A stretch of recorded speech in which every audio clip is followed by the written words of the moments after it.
लड़की अपने बॉयफ्रेंड से पूछती है, अच्छा किसी दूसरे लड़के से मेरी शादी हो जाए तो तुम क्या करोगे? लड़का, तुम्हें भूल जाऊंगा। लड़के ने जवाब दिया। ये सुनकर लड़की गुस्से में दूसरी तरफ घूमकर बैठ गई। फिर लड़के ने कहा, सबसे बड़ी बात कि तुम मुझे भूल जाओगी। जितना जल्दी मैं तुम्हें भुला सकूंगा उससे ज़्यादा जल्दी तुम मुझे भुला दोगी। कैसे? लड़की ने पूछा। लड़के ने बोलना शुरू किया, सोचो शादी का पहला दिन है, तुम एक घर में हो, शरीर पर जेवर, चेहरे पर मेकअप, चारों तरफ कैमरे का फ्लैश और लोगों की भीड़, जहां तुम मुझे चाहकर भी याद नहीं कर सकती। और मैं तुम्हारी शादी की खबर सुनकर दोस्तों के साथ कुछ पीकर किसी कोने में पड़ा रहूंगा, और फिर जब मुझे होश आएगा तब मैं तुम्हें धोखेबाज, बेवफा बोलकर गाली दूंगा।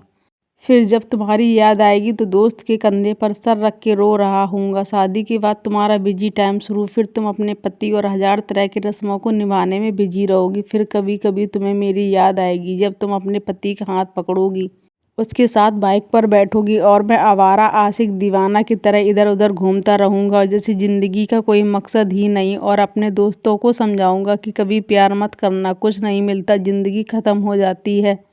प्यार के चक्कर में कुछ वक्त बाद तुम और नई जिम्मेदारियों में घिर जाओगी। अब तुम बहुत खुश हो, अचानक तुम्हें मेरी याद आएगी और तुम सोचोगी पता नहीं किस हाल में होगा, और मेरी खुशी की दुआ मांगते हुए वापस अपने परिवार में बिजी हो जाओगी।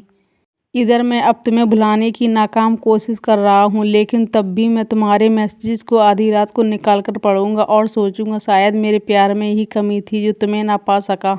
फिर अपनी तकलीफ को कम करने की कोशिश करूंगा। 2 साल बाद अब तुम कोई प्रेम का या नई दुल्हन नहीं, अब तुम माँ बन चुकी होगी। पुराने आशिक की याद और पति के प्यार को छोड़कर तुम अपने बच्चे के लिए सोचोगी। अब तुम अपने बच्चे के साथ बिजी रहोगी।